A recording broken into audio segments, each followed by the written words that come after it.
The following contest is scheduled for one fall with a 60-minute time limit. Making their way down the aisle, Carlos, Mark, Nick, and Remy, the Entrance Ramp Podcast. Hello and welcome to another episode of the Entrance Ramp Podcast. I am your host, Nick Vega, alongside my co-host, Mark Lindsay. Hey everybody, how are you today? And Carlos Rodriguez. Oh, hey guys. Oh, God. That always happens to you, Carlos. I know, it's so weird, you guys. We always catch you off guard. While I'm drinking Terramana tequila. Next time, just have a sign on your cup that says, please sponsor me. Yo, if he sponsors us, that'd be awesome. Well, you already had a retweet or a like, so you know. Okay, yeah. So first things first, last night we had two major pay-per-views or special shows, whatever you want to call them. We had Fyter Fest for AEW, and we had the Great American Bash showing up on NXT. So we'll just dive right into Fyter Fest, since that was the more pre-planned show. NXT was kind of rushed together. The following week it became the Great American Bash. If you guys want to see the results, go onto our YouTube page. You can check out Mark's results from night one. So night Wednesday two, night mark out, episode 1. Yeah, episode 1, baby. First things first, we'll talk about Brian Cage and Jon Moxley. They will not be on this card. They will be on Fight of the Fallen, which is very odd. We were just discussing before we got on air. To have two pay-per-views back-to-back, 3 Wednesday nights in a row, where it's a special event pay-per-view type of deal. First, let me just ask you, is that weird? Yep. Yeah, it is. The only thing I don't know why, we were talking about this a little bit before we started filming, but I don't know why I can't think of it. When was Fight for the Fallen last year? It was in July, was it? Was it too far from? Because I think Fyter Fest was first, and then it Fight was for in the June, Fallen. right? Yeah. Was Fyter Fest in June? Yeah, I feel like Fight of the Fallen was in September. Was it? I don't think so, man. Right? I don't know. Yeah, I mean, while we're talking, I don't know why it just popped in my head. I was like, you know what? Was that it before? It was July. It was July. Okay, so then Fyter Fest was in June, right? Because that's when CEO was. Yeah. So okay. I guess it is around the same timeline. It's just kind of closer together, it being in July. I mean, it's just 3 nights in a row as opposed. I mean, that's a great point. I didn't even think about last year. I felt like, as you can see, I thought it was in September. I thought it was much further out. But still, Mark, you said it was just as weird. Any you want to jump into that or just? Yeah, well, it was one thing we had this time that we didn't have last time was TV. So the fact that we are watching Dynamite every Wednesday and they're putting on 2 hours of quality content on TNT, it kind of makes you think that if they had a Fyter Fest or a Fight for the Fallen on Bleacher Report Live, it would seem like a bigger deal. Not so much a pay-per-view because it's free, but not on TNT Dynamite when you're, this would have been the perfect opportunity to give us Dynamite and a Saturday night show. They could have taped it. They've been fantastic with keeping the spoilers a secret. So they could have taped it and it aired it Saturday night, but it would have been a different feel, like a big time feel. Right. And that's the only thing I have with it. And then last night making that announcement, great promo by Taz, and we found out that July 15th it will be Cage versus Moxley.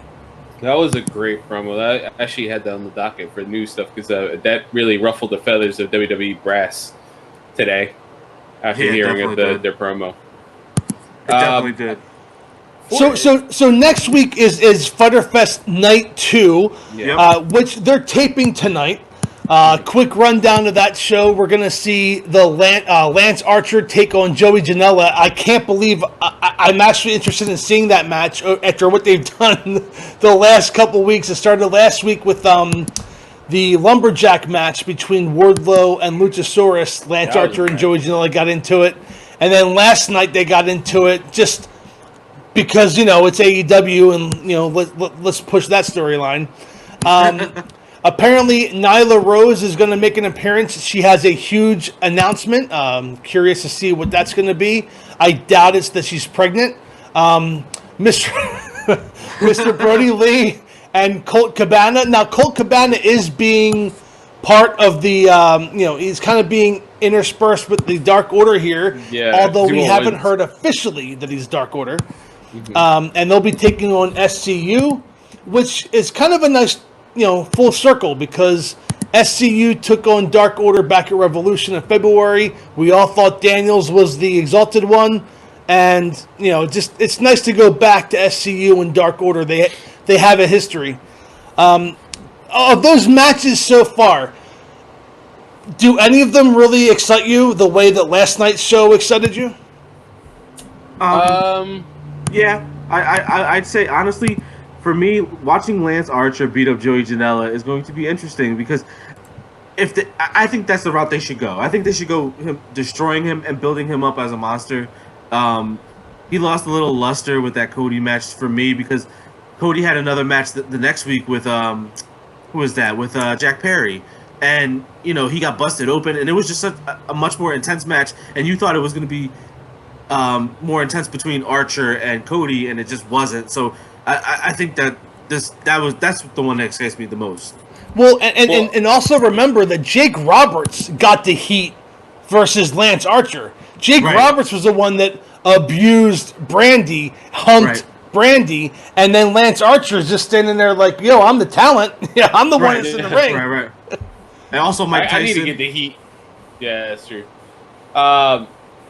Those matches don't necessarily excite me. What excites me are the other matches that we got revealed, where Kenny Omega. I'm gonna get there. there, Carlos. I'm gonna run it down. Oh God. Yeah. Listen, tequila you have potentially. Well, let's see here. You have potentially three big main events. Like you mentioned last night with their victory over Best Friends, Kenny Omega and Hangman Page will take on Private Party for the AEW Tag Team Championship. And if you watch my show with Matt Hardy. And if you watched my show last night, Wednesday Night Markout, I had mentioned that Matt Hardy being with Private Party reminded me a lot of Michael Hayes being with the Hardy Boys back in 1999. And to jump on real quick, Mark, I'm sorry to cut you off. Did you hear the interesting fact about that? No. Matt Hardy is the same age that Michael Hayes was when managing Hardy's. Really? Yeah, he was like 40-something. Yeah. Well, that just goes to show what Jack Daniel's whiskey would do to you, because Michael Hayes looked like he was 70, and Matt Hardy looks like he's good. Yeah. Yeah, damn right he does. So there was the now that's going to lead us to our next match, which is kind of tied in together. The Elite. You're going to have the Young Bucks team up with FTR. We all know that at some point we're going to see those two teams face each other.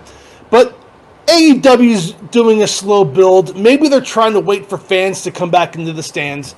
And they're going to take on the Lucha Brothers and Butcher and the Blade in an 8-man tag team match. Now, at the conclusion of last night, we saw FTR go to the ring after Page and Omega retained the titles, offered a beer, which of course Hangman was more than happy to oblige drinking, and Omega pours it out, thus getting, was it Dash or Dax, whatever their name, FTR, upset. I'm sorry, I'm very NXT with FTR, but Omega pours it out, and then you have, oh my gosh, you have a standoff issue. And it was funny because Kenny Omega was with FTR, and he was yelling at Bucks and Omega. And this entire time, I've been preaching to you guys and the viewers watching this at home, the issues between Page and Omega are done. Maybe they're not. Yeah. No, I think so, yeah. I was thinking about this before we got on the air. Everybody kind of planned on Page being the one to betray Omega. I think it's going to be the other way around. I can't remember. The Bucks are going to one who let him down. No, all three of them. Omega. I just think Omega goes full heel because I can't ever remember a time where Omega was full heel, even in New Japan. I didn't watch New Japan 100%, so I may have been missing something. And if someone in the comments wanted to tell me I'm missing something, please tell me. Just Bullet Club, but they were so over that they were still even by the Japanese crowd. So I wonder if they're gonna do something like that where Omega and I guess this kind of ties into the conversation we were having just before we got on air. But Omega is called the best bout machine. He is the man. He is considered the top guy in AEW when they started this whole thing. And he's okay. Mark has some words. He's okay. He's good. I like Omega. I'm a fan of Omega. When they started AEW, if Kenny Omega went to WWE as opposed to AEW, I guarantee you AEW wouldn't be half where they are, because he was that important to that inaugural, push.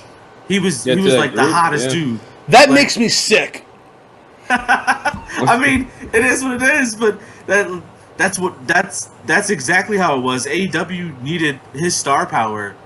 He was getting New Japan. Yeah, I mean, like honestly, people in America watching New Japan. Like think about that. Like, how many times do you go to yourself and think, "Oh, I'm going to watch New Japan Pro Wrestling"? Not very often, because you just have so much wrestling in your face. But think about like the broad appeal that he brought with like gamers, with CEO, Evo. Rest in peace. I'm assuming I'm gonna date myself for video game fans, because I think Evo's done today. But the nail got put in the coffin about an hour ago. We'll talk about that shortly. But that just move on. I think Omega will make a full heel turn. Yeah, well, that's an interesting point, because I always thought that Omega's on his side. It's just that Paige has a problem with the Bucks, specifically Matt. That's true, but I also think Kenny has this mindset where he's champ and he wants to be a wrestler and just wrestle. And Paige is just so focused on being drunk and so focused on just doing whatever it is he wants to do. He's gonna get fed up. He's just gonna get fed up. That's fair. I mean, look at the Stadium Stampede. Like I think Paige is so over. Like with normal fans, I think Paige is so over that Omega, even if he's in the right of being mad, him attacking Paige will just generate mad sympathy and mad heat for Omega. Yeah, I agree with actually Mark. I think you mentioned that last night on your Wednesday night markout. Check out youtube.com entrance rank. I think you mentioned that he is the most over star other than Cody. He's that guy. Yeah, I think he is, and that's why it would make sense for. I don't think it's just Omega either. I think it's the Bucks, because you can't have Omega be heel, because you know how close they are in real life and on TV. And look, we all want to see FTR versus the Bucks. But last night, I was like, wow, that would be an interesting 6-man tag. FTR and Paige versus the Bucks and Omega. That would just be phenomenal, too. So they can drag out the 1 or the 2-on-2 tag match for another 3 months, 4 months, 6 months, until fans are in the stands. But they got to have these angles like they did last night. So I'm interested to see where that goes. And if you ask me, for my money, the main event of Fyter Fest Night 2, because Moxley and Cage got pushed to the week after, is going to be my man, Orange Cassidy, taking on Le Champion, Chris Jericho. Is this the match that Chris Jericho uses his star power to get over another talent? Every time he's had a chance to do so, he hasn't. Yeah, I think AEW is the place that it's working perfectly, because if you remember in WWE, like Fandango won his WrestleMania. Technically, his first match was at WrestleMania as well, and he won against Jericho. And WWE still shit the bed on that one. So to have AEW, who cares about Orange Cassidy, who cares about the best friends and things like that, I think this could elevate Orange Cassidy to a level that we have not seen yet. I think he's so over. He's someone you can latch on at any age, whether it be like a child to an adult. There's an old saying, even in defeat, you still win. I think he'll lose the match, but I think he gets Jericho puts over his moves so great that it'll just build up his whole stock. I just don't see him winning the match. I think you need to keep protecting Chris Jericho, because he needs another title shot. He's that group, the Inner Circle, has to be stronger, because sorry Carlos, but Santana and Ortiz aren't living up to what they were in AEW. Yeah. And whatchamacallit just lost. Hager just lost. Yeah, he got suspended. I hate when I'm right all the time. You really are right on time. And then there's the other guy, and then like there's a hole in the inner circle now. So like they're entering very dangerous territory where their leader cannot look weak. Yeah, and I don't think Jericho winning is a bad thing, because I think similar to the Neville match, or pardon me, Pac match, we're gonna see like a whole new side of Orange Cassidy that if you didn't follow him in the Indies, now you know like this guy's not just a sloth, but he is and he isn't. Like he does have some offensive maneuvers, and I think he's gonna have an interesting dancing partner with Jericho, because Jericho can go with anybody. Honestly, he's like that.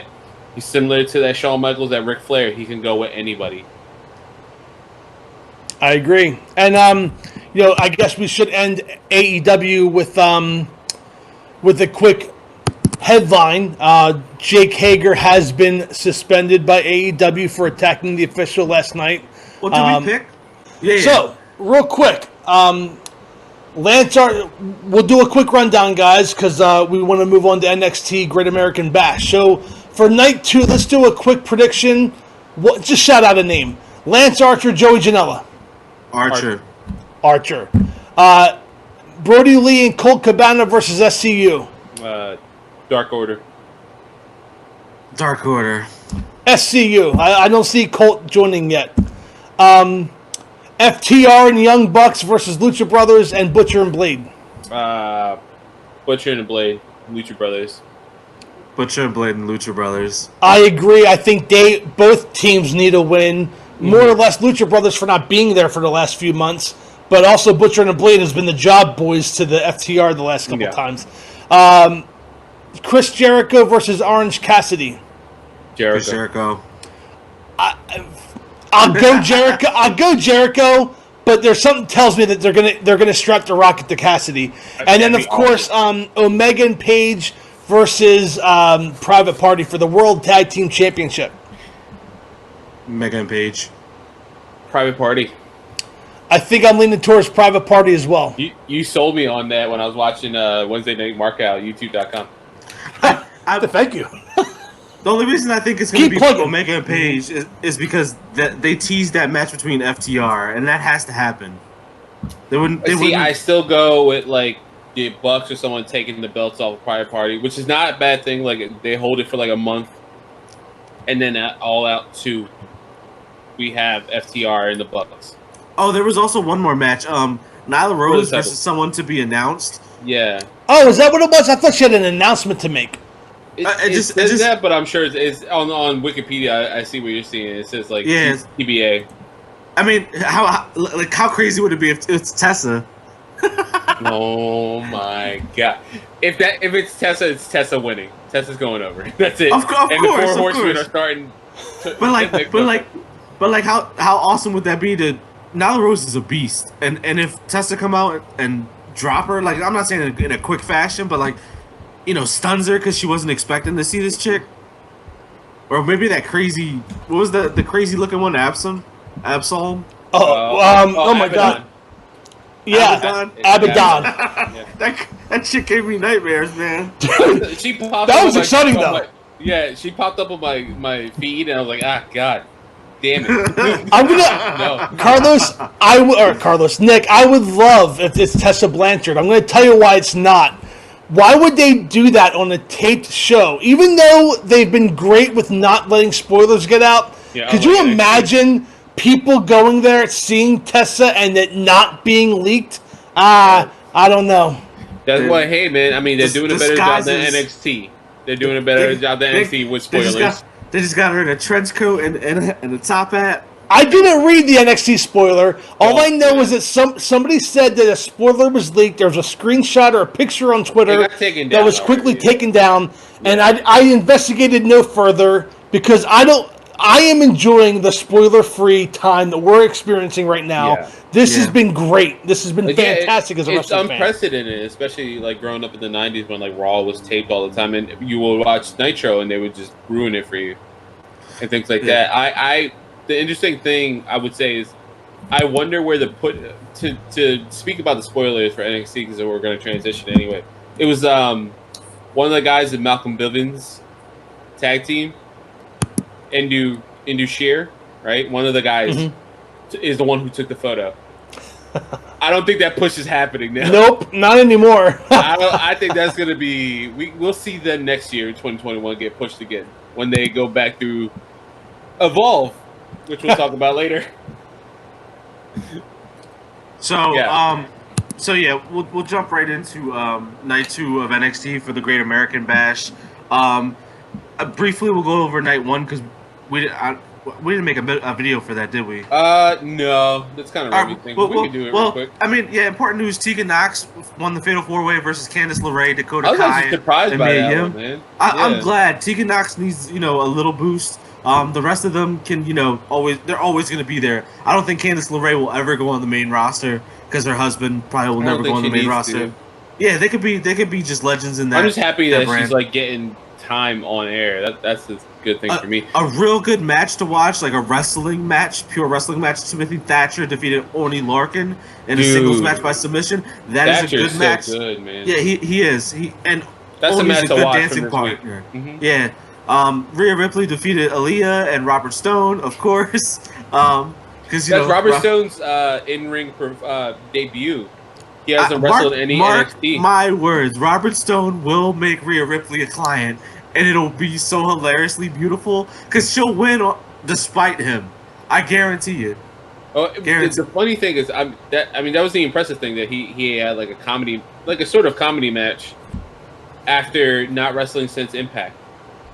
He hasn't laced up the boots since Impact. He's been like a managerial sense, which was awesome. He's been on the Titan Games, the Rock show. Yeah, and that's been it. Like he hasn't done anything in ring until last night. I forgot he was on that. And next match, my guy Dexter Lumis defeated Roderick Strong in a strap match. That was a great match too, man. And the main event saw Io Shirai defeat Sasha Banks with the help of Asuka with the Green Mist, continuing their feud. Please, Vince, Fatal 4-Way, please. Oh, what do you want for a 4-way? So who? I want Io Shirai versus Asuka versus Bayley versus Sasha Banks. Give me that match. I want that match. That's probably gonna be a tag team, I bet you. But Survivor Series is not too far away, and they added NXT. So if we get Io Shirai, push all the chips into the center. Just push all the chips. Mark doesn't seem to like that idea. Listen, Io Shirai's okay. She's like the Kenny Omega of NXT women's division. Here we go again.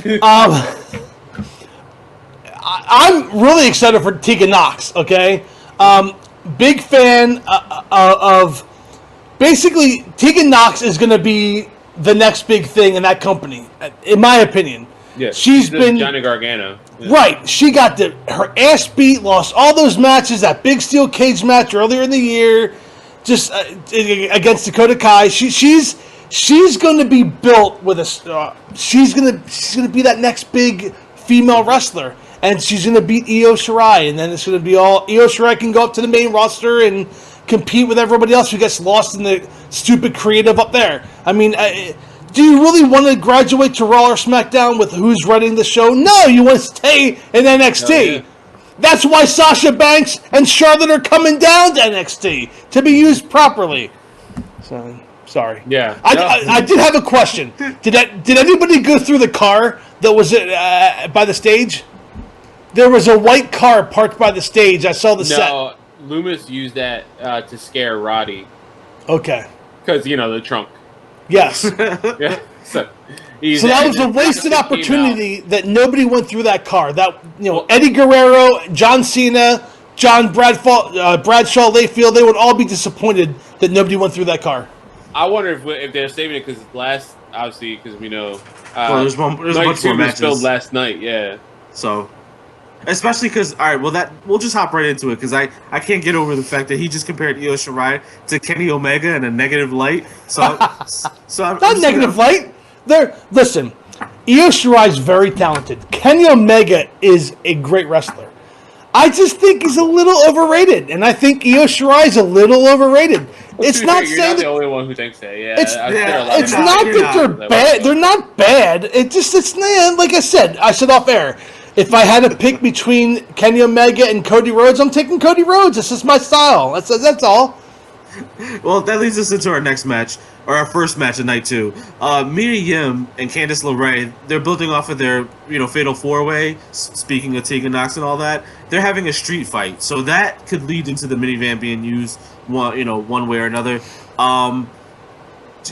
Do you guys enjoy the fact that they just rushed this together, with what they were given, essentially, with the Great American Bash being just, brought up 1 week prior? It was... Because when Keith Lee won, usually they have on the background, the promo or the logo of the pay-per-view. Who did Keith Lee face? What's up? Who did Keith Lee face? When did he wrestle last night? No. Oh, okay. Two weeks ago Gotcha, when he had the triple threat match. I'm just saying that's just how poor WWE is planned this. How do you guys feel about them at least following up? Because, at least there's some continuity. They just had a match.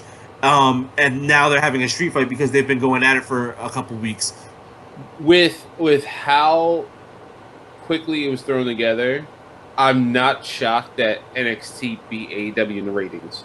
That is very important too, yes. It was such a very well put together show at a last minute pace, which is surprising me. And the set design itself shows how last minute it was, because there is a banner that has the Great American Bash logo from like the 2005 with NXT just pasted on. Like, listen, it is terrible. They got it from under the ring. Listen here, rookies, okay? Yeah. The Great American Bash logo last night was on the shirt of Cody Rhodes as he made his way to the ring. The font from the 1989 and 1990 Great American Bash, that font was on the Great American Nightmare. That's my next shirt right there. I marked out. I marked that. Now, I watched my show about a half an hour late, so I could fast forward through commercials. When I saw that, I marked out and I texted you guys right away. I got my next shirt. Dude, that shirt was everything. But yeah, like I saw the banner on NXT with like the like 2005, 2008, like that logo. The Tori Wilson one. Yeah, and just the pasted NXT thing, I was like, you gotta be effing kidding me. Like, that's how so thrown together. And then you hear what happened last night, you're like, damn, this is actually good. And then like the matches leading into night 2, like we're gonna go through them right now. Like, they sound really good. They are really good, but the sad part about it is I only have 3 matches in front of me that are confirmed, so we have no idea, up until next week, if there's going to be 2 more matches, 3 more matches. I have 5. I do have 5 listed. You have 5? Okay, because I only got 3. So I'll go with the other one, and obviously I'll leave the main event for last. But what you can fill in the blanks because I'm missing here. But we have Breezango and Drake Maverick. What is that? Versus. I don't know. It sounded like Jumanji. It started. that was me. That was me. I'm sorry. I'm like looking around like, where's the elephant? I'm trying to get my mind spinning so who I can predict for these guys. Yeah. I don't know who they're. Let's not cut that. That's amazing. Yeah. Sorry to the audience. Jumanji did not start in your living room. So shit in the bed while they're driving. Shit! I almost shit the bed filming this thing. You saw me stop. I was like, what? Robin, help me! So we have Breezango and Drake Maverick versus El Legado del Fantasma, Santos Escobar, Joaquin Wilde, and Raul Mendoza in a 6-man tag match. Are you guys impressed with how great the cruiserweight division has started to become, even with just these two basically holding the whole division up? Because I'm pretty sure 205 Live probably gets like 205 people watching it. So cruiserweight division is getting mad respect. I don't like that guy's name. It's too friggin' long. Other than that, we're good. What, Santos Escobar? No, and Fantasmo El Don Gennaro.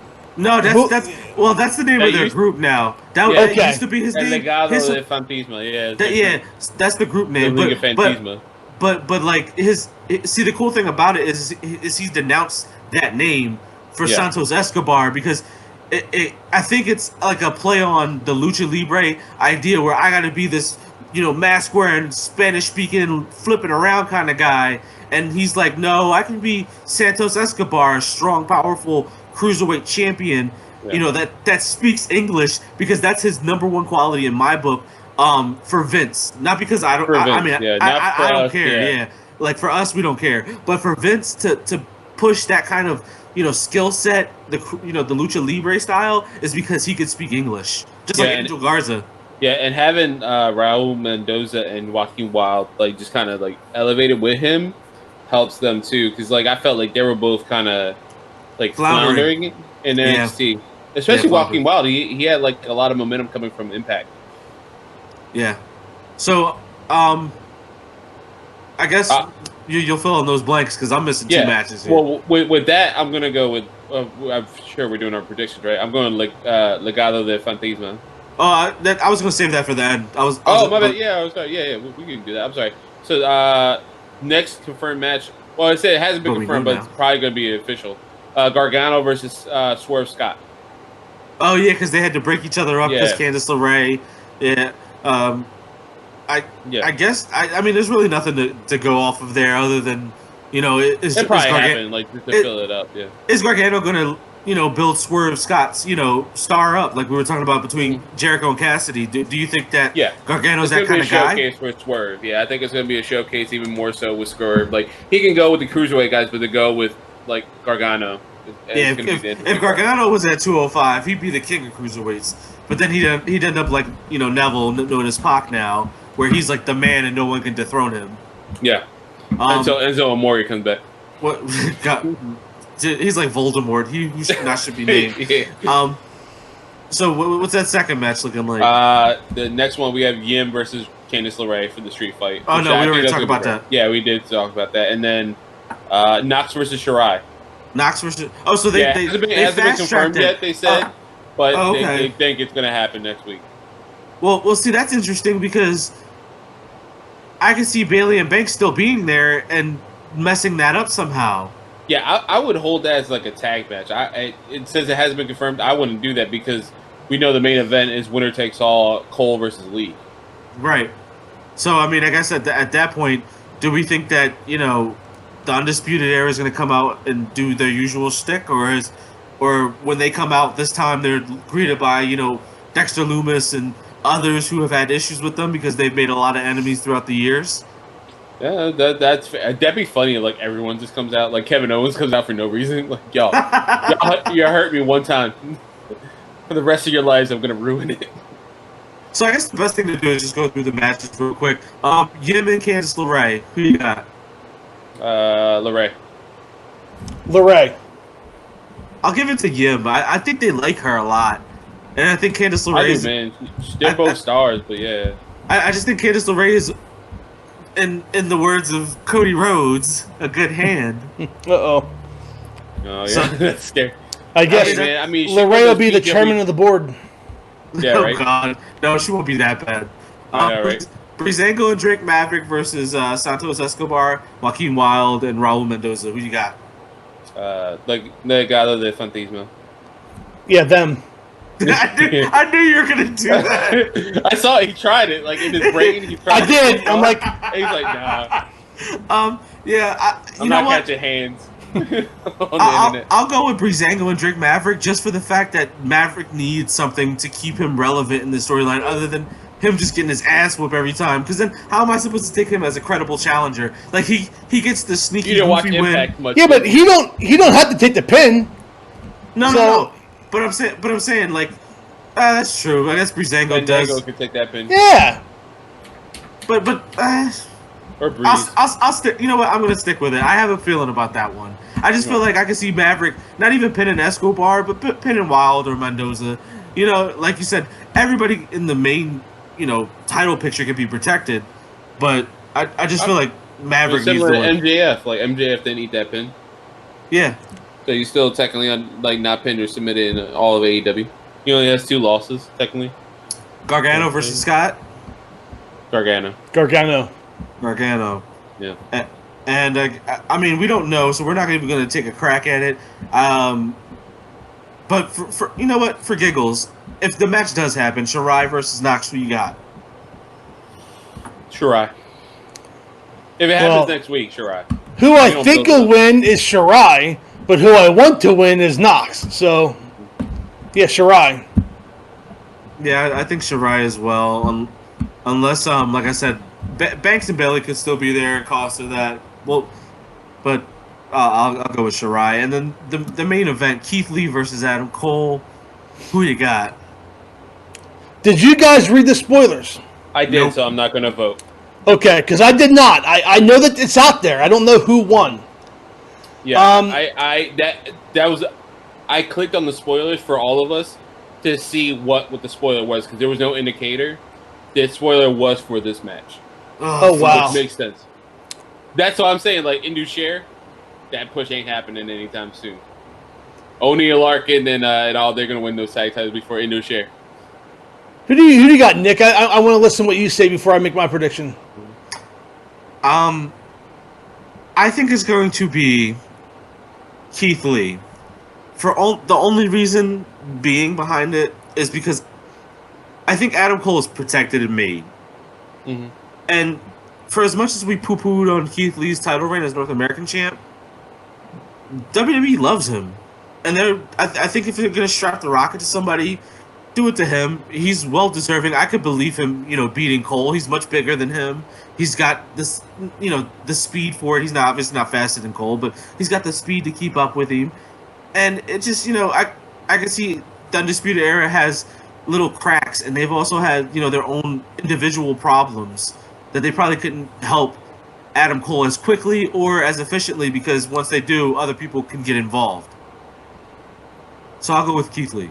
You stole my thunder. Damn it! My point was going to be that Adam Cole is protected. I want Adam Cole to win this match because the fan in me is so selfish that I want Adam Cole to be NXT champion forever. And I'm going to say something that if you guys think it's inappropriate, I can edit it out. But I think that WWE really wanted to give Velveteen Dream a shot at being the world champion, and with those allegations coming up, maybe held back. And I think Keith Lee getting this opportunity, he is a man of color, getting a world title opportunity. I think Keith Lee is going to win it as well. Now, I'm not saying that it's only because he's a man of color. That's not my point. No, Lee, but I Lee think put the work in, man. Yeah, he absolutely. And I think that they've been. If you watch NXT if you're like me and you watch the highlights, they've been doing the vignettes with Adam Cole driving around in a limo with the rest of, yeah. So they've been driving around. Oh, you're 1 year champion, and toast here, and they've been building up how big of a deal that it was for Adam Cole that I think he's set to fall. And that's just, that's just me being a pro wrestling fan for 30 plus years. So I'm going to go with Keith Lee as well.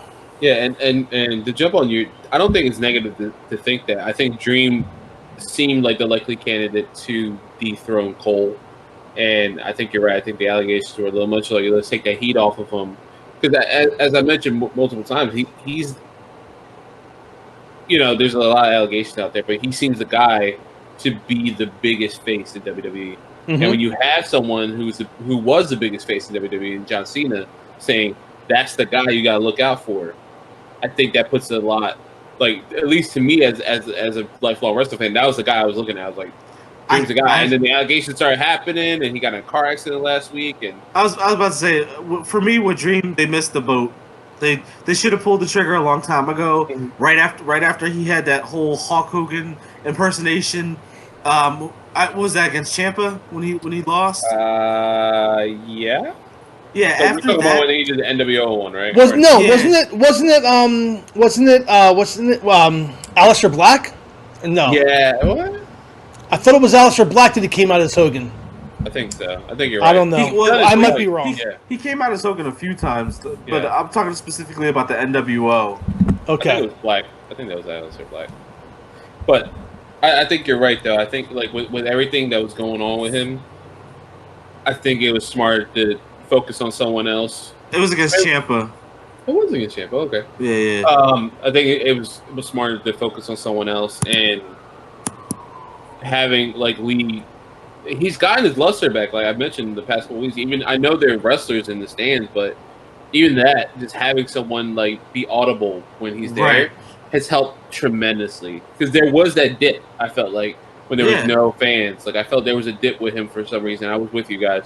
Yeah, and when they started letting like energy. developmental talent, like I felt like it skyrocketed back up. So did they make an announcement that when this winner takes all, I would imagine that the winner's going to take the world title?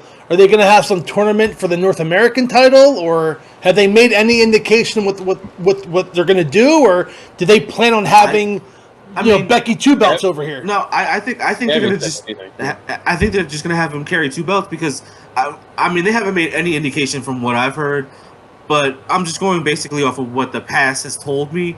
And whenever someone wins both belts, they usually either relinquish one, like you said, which I don't know if Keith Lee will do. Or they take on the challenge of defending both, a la Kurt Angle. Then I'll make this prediction. It would storyline wise, it would make sense if Cole wins, but I think they could do it for Keith Lee too. Loomis is winning the North American title. That guy, okay. Dexter Loomis, is going to be the next North American champion. Well, you know what? Like I said, I could see Keith Lee eventually, letting it go too, and having a tournament because. He could easily be like, I want to focus on being the NXT champion. I've done everything I could with this belt. And then, like you said, have a tournament because you have, 8 to 10 wrestlers that you could fill those brackets up like that. But then, wouldn't it be a cooler storyline if Adam Cole won the match and he's like, I don't want this puny little belt. I think there was something similar, I think, in Impact. I think someone... I want to say EC3 or something, like won a belt. He's like, I don't want this belt. Or Eli Drake, I think, he's like, I don't want this belt. I don't need this X Division title. I want the world title. Screw this. And then he got cocky and he lost both. But that'd be interesting. Because now we have Bayley those belts. We have Bayley Becky those won. belts. Yeah, Becky won last year. All the titles. I hated how that was ham-fisted. That was the only bad thing about that match. That and how it was like. 1 o'clock in the morning when we were watching that? Yeah, and Ronda's shoulders were on the mat. But other than that, Yeah. There's a lot of problems with that match. I guess we could just talk about how, Evolve got bought. That was something Carlos mentioned before the show. That broke an hour before we started. I'll let you go right ahead with that. Yeah, let me pull it up here. I have it from PW Insider. WWE acquires Evolve Wrestling. Complete details. It's from Mike Johnson at PW Insider. He's the best. Let me just say that right now. I've been a paid member of PW Insider Elite since 2005, and it's $46 or $50 a year, something like that. Whatever. I pay it, and he is the best at. He might not always be the first, but he's always right. Sorry, go ahead. I will say I understand why you pay for it. There are so many ads on this website. There's so many ads. There's so much. Why are there so many ads? Because he's right. He's not like he deserves the ad revenue. Yeah. He's not like Meltzer. Meltzer goes, oh, the sun rose in the east today. No fucking shit it did. Like he just says, oh, like no offense. The story that you mentioned earlier, WWE brass is upset at Taz. No shit, they're pissed off at Taz. Yeah. He basically called him a shit show. So yes, I get it. Like I could start a wrestling website and say, oh yeah, Keith Lee is he's standing strong tonight. Whatever. I'm sorry. Go ahead. No, it's fine. I mean, we lost Nick. Did we? No. I can see Meltzer in his little black book. The Entrance Ramp Podcast. Yeah. Never going on this shit show. Well, yeah. So I mean, they got their video library. I think that is the biggest thing for Evolve. They've had 146 events over its lifetime. The final one took place on the 1st of March. They'll be able to do stuff on the network. I actually just kind of surveying Mike's article. Yeah, why would they still be there? Like, why wouldn't they just shut down and WWE would just take their library? And then you have a young pool of talent for NXT, and then you get the other names up on the main roster. Not that I want to see the names on the big roster, but, you have like a feeder system, Yeah, I was thinking the same thing. And so the only thing I can assume is treating NXT as a true third brand, not a developmental that a lot of people still feel, and then having Evolve be developmental. That's the only thing I can think of. Correct? I mean, that's how you would see it, right? Yeah, I would. You're right. You're right. Yeah, and I think WrestleMania weekend just kind of being just taken down. I think that was the biggest nail in the coffin for it. Well, yeah. Think of all the even Ring of Honor probably lost. I mean, how much money did they lose by not competing WrestleMania weekend? Yeah, I mean that's a lot. There was so many things like set up for that weekend, and everything was just canceled. And, I mean, it had a 10-year lifespan. That's pretty amazing. And just reading Mike's article, I mean, if you look at this, like the pool of like matches you get to watch. I mean, I'm assuming soon on the network is going to be interesting. I mean, you'll have matches featuring Daniel Bryan, Sabu, the Young Bucks, Mia Yim, A.R. Fox, Eddie Kingston, Bobby Fish, Kyle O'Reilly, Austin Aries, Walter, Zack Sabre Jr., Cedric Alexander, Ethan Page, Trent Beretta, and countless other matches. Like seeing people where they were before. Like I think Daniel Bryan wrestled the first Evolve match in 2010. And he wrestled the first ROH match ever, the first preview. Like that's interesting. Once they buy that library, you just watch all wrestling history, all major wrestling history, right? On the network, $9.99. Well, didn't you have something planned for us at the end of the show, Carlos? Yeah. I had a closing thought is a cool thing I saw, but that's a little bit in, and then I had this fun promo thing. Let me see if I can pull it up real quick. I forgot I got a really shitty computer, so hold on 1 second. I know somebody in IT that might be able to help you out with that. Yeah, I know, right? Hook me up with something. $2,000. No, I'm good. All right, let me see. That's my entire screen. There we go. Let me see if I can share this. No, let me know when it pops up on the screen. You got it right there. All right. So here we go. This is one of those fun little internet things. So these are pick 3 promos out of easy. 9. Done. And the refs are getting wiped. Done. I was done pretty quick as well, and then I second guessed myself, and then I was done again. I always second guess myself because of Punk's answer, but I want to go. Let's go with Nick first. Well, why don't I go? No, wait. Go Mark first, because I'm actually thinking about these. It's three. And the rest get wiped away from history. Because I have 4. Wait. You didn't add that caveat. Look, it's on the right. It says pick 3 promos to save. The rest will be wiped from history. I wasn't reading. I didn't read in school. Okay, I'm gonna go. Okay. And I won't make this long, but I had to give some reasoning. First of all, Hard Times. If you are a fan of pro wrestling, even Maria Menounos knows the Hard Times promo. Maria Menounos, a big wrestling fan, quoted the Hard Times promo, I think when she was hosting the red carpet of the Hall of Fame one year. Hard Times, number 1. Number 2, Pipe Bomb. Ugh. The last great WWE promo. I'm sorry. Mark Henry's retirement was very good as an honorable mention. I love that one. Pipe Bomb. And then, while I love Cream of the Crop, you get to be the cream of the crop. The fact is, that was done on regional TV, a syndicated TV show that was recorded. We all saw it, but it was not in front of an audience. It wasn't a big major. It was just cool how he kept coming up with the stupid creamers all the time. So I'm going to go Austin 316 because Austin 316 was the one that changed everything. Yeah. So Hard Times, Pipe Bomb, and Austin 316. Okay. Jesus Christ, Mark, you stole my thunder. That's exactly what I was thinking. Just word for word, because I love the Cream of the Crop promo. It might be my favorite promo in terms of just how he just keeps going. But like, I agree with Mark when it's in front of, like, all 3 of those things were major components to wrestling that we will talk about until the end of time. I can live without Total Divas. I can live without One Night Stand. Talking Smack was great, but I could live without it because it didn't change anything about The Miz. Armageddon is like a comedy. Armageddon is hilarious because it's The Rock at peak rock. And then the retirement one is great because it was such a swerve. Man. It was such a swerve. I thought that set like a good couple of matches with like Henry and Cena. Once he slammed him and screamed down, "You think I'm done? I got plenty left in the tank." I was like, "Ooh, I felt that. Yep. I like that." Yeah, but like Mark said, if you love wrestling, every person on the face of the planet knows Dusty Rhodes' Hard Times promo. Like, you just can't miss it.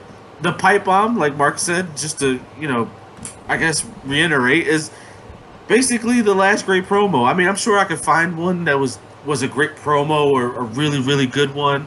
But, like, Punk set the world ablaze. That thing went up and it was like setting fire to a film reel. It just kept going. And obviously Austin 316, sparked a movement, sparked the Attitude Era. You had, Jake the Snake Roberts, one of the greatest wrestlers of that generation, wrestling Steve Austin, and he basically treated him like a piece of crap. Yeah, he called him a piece of crap. Yeah. Told him to get that piece of crap out of my ring. Like, it was just great. So I'm going to go, I'll tell you my top three. So I'm going to go backwards. Armageddon is funny. It is great. Running down all the, I did it for The Rock. I did it for Beverly. Like, I was thinking Kane. Like, everything about it was great. Cream of the Crop is classic. I love it.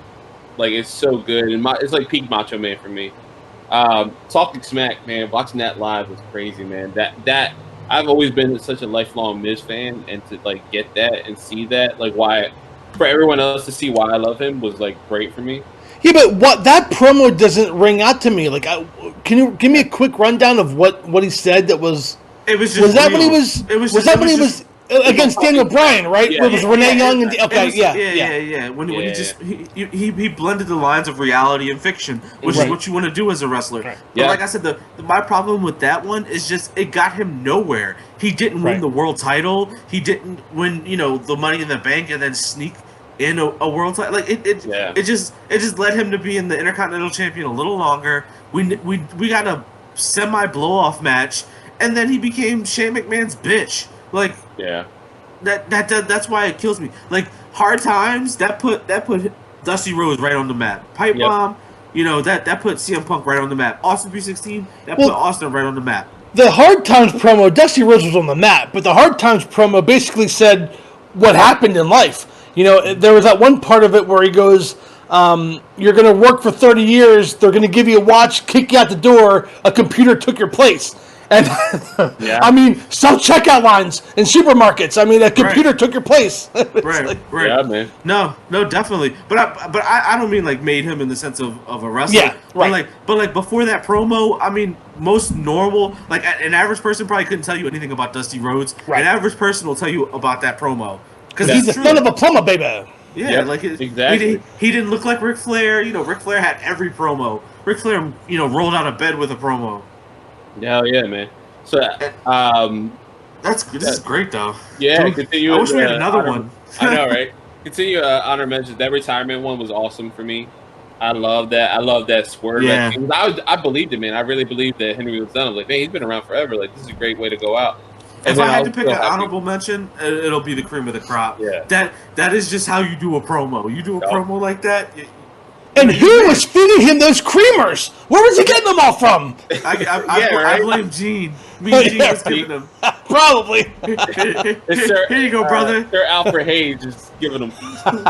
just them. With his tea. Now, this is where my list is going to get a little controversial, right? Because now I'm doing personal. So, I recently, like earlier, because Punk mentioned for him, it was Hard Times, Austin 316, and he called it Pipe Bombshell, which is the Total Divas one for his wife. I watched the Pipe Bombshell this morning, and I watched his. The Pipe Bombshell is great. What does it wrong compared to her husband's is Cena didn't talk at all. He just sold his injury in the ring. He stayed quiet. The Bellas are constantly yapping during AJ's promo, and AJ has a fire promo. Like, it's amazing, and it's so, like, I was an AJ fan from day one. I was even more so after this promo, and it was amazing. But that thing killed me. I don't know. I was watching it again, and I was like, I wanted to put it in the top three. I couldn't. I just can't. It's a great promo. The problem I have with that, besides the Bellas yapping, is that like I never felt like they got their comeuppance. You know, Yeah, the that's the The other Bellas issue too. still Yeah, became, you know, like Total think about it. Divas is still around. Total Bells is the thing. Nikki Bella headlined the first ever women's pay per view against Ronda Rousey. Huh? Yeah, What? yeah, yeah. That's the Really? hard thing. So my honorable mention is Austin 316 because I What? think I know. Honorable mention. Yeah, I think Austin would have still had something crazy happen, and he would have been a star no matter what. My top three are Hard Times, One Night Stand, and Pipe Bomb. Pipe Bomb for me is like everything I think every wrestling fan was feeling at that moment. I think like we all agreed like this business will be better when Vince McMahon dies, but it'll be too late because this idiotic son-in-law is going to take over. Which NXT is really great with Triple H at the helm, so I don't know how true that is. So we have that, but like everything, saying hi to Colt Cabana, it's like I'll go to ROH, I'll go to New Japan, like just blurring that line, killing that line, wearing the Stone Cold shirt, which I guess we wouldn't have that if it wasn't for the Austin 316 promo. Done. You just. I know. But One Night Stand, man, like being such an ECW fan growing up, and that was just such a rallying cry for the beginning of that. That was great. And Hard Times, that needs to be, if you're going to be a wrestler, you watch that. That's what you watch. The best part about the One Night Stand promo was when he goes, the only reason Bradshaw Layfield was champion was because Triple H didn't want to work Tuesdays. That was That line is great. that was the best. That was, I love that. I forgot about that. It was a great promo, and you know, I think everybody misses Punk, but I think Punk doesn't miss the fans. I mean, if I he don't think did, he needs us. I think that's the thing. and that's fine. And it, you know, as you can see, it's kind of died down. Obviously, there's no more fans to chant CM Punk, so it's like yes. But can you imagine they started CM Punk chant? It's just the wrestlers. Oh my god! Everybody, you're all fired. Get out of here. That would be awesome. Shotzi Blackheart just yelling CM Punk from her little thing. Oh my god, that would be great, man. But yeah, I thought that'd be fun. I wanted to spring that. I was thinking about telling you guys earlier. I was like, nah, we can spring it during the show because it'd be more fun. It was a fun way to end the show. I mean, we talked about Fyter Fest Night 2, Great American Bash Night 2, and we had a nice little rundown of the greatest promos. Even though Carlos was wrong, it's okay. And, you know, we can't be right all the time. We all make mistakes. But listen, next week we're going to come back with week 2 of Fyter Fest and Great American Bash. And we're going to catch the follow-up videos, you know, Mondays, Wednesdays, and Fridays. Carlos will have his rundown of SmackDown tomorrow. You know, whatever the hell that is. I guess Bray Wyatt, the swamp manager, is back. Yeah, I guess so. We'll see. God, they just, like, stretch shit out, don't they? Like, let's see how long. I guess, I mean, listen, if you're going to do something like where Bray Wyatt is like Mick Foley, where he has all these faces and hats he can put on so he can always protect the Fiend, then I guess I'm okay with it. Yeah, that's fair. As long as it's played up, like, I mean, Mick Foley walked so Matt Hardy and him could run, so let's see. Yeah, that makes sense. Yeah, because Matt, I was going to explain to Mark, like, Matt Hardy got like he got this 3 faces of Hardy thing going on, which is kind of cool because, you know, you never know who's going to show up. I like that you get to vote. That's my favorite thing with AEW. You get to vote with Matt Hardy. I like that.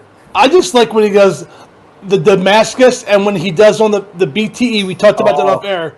Where he pauses when he pauses the video and then they go into the wrestling term. That's pretty funny. They should be doing that on AEW with Damascus, but I digress. Guys, we talked for an hour, and we will do it again next week. Hopefully we'll have Remy back with us. But for Carlos, Nick, I am Mark, and we will see you all next week on the Entrance Ramp. Goodbye, everybody. Bye.